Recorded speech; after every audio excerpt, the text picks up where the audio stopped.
Okay, so get this. It's 2025 college football season, and you know what that means? CFP predictions time. It's kind of wild, right? Like, why even play the games when we can just guess who's going to be in?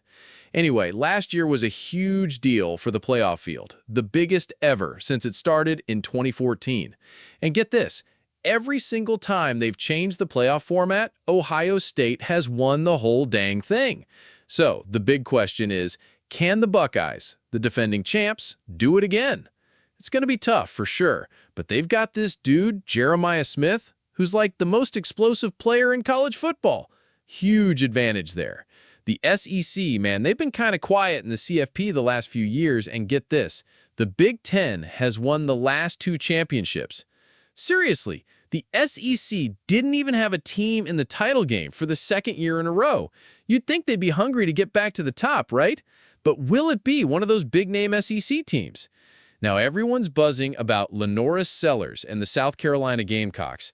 They almost made it to the CFP last year, and their coach, Shane Beamer, is under some serious pressure to make it happen this time.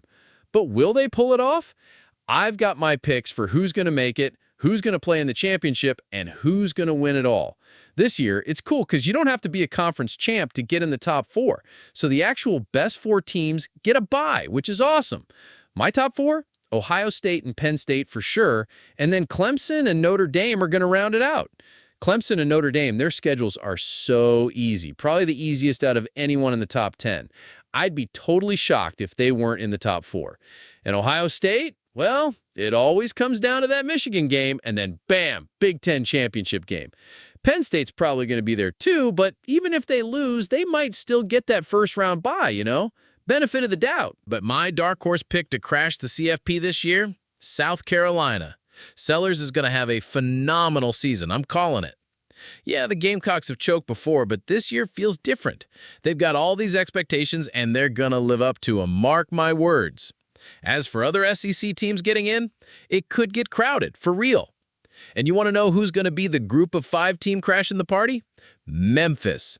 They almost made it last year, totally choked with losses to Navy and UTSA.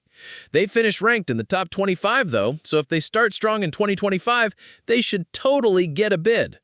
From the Big 12, my dark horse is Texas Tech. They're going to wreck some CFP stuff, trust me. The Big 12 is always weird, but Tech's got the best shot to win the conference and get in. In Oregon, they should make it back to the CFP, but they won't be as strong as last year, sadly. Okay, the big finale prediction. Ohio State versus Clemson in the national championship. It's not played on paper, but right now, it feels like these two are totally on a collision course. I don't see anyone else even close to them. The SEC? Nah, not going to have that one team carrying them this year. None of those teams will be good enough to beat these guys. The only team that feels too good to lose? The Buckeyes. Ugh, I hate saying it, but they're going back to back. I just don't see anyone stopping Ohio State's momentum.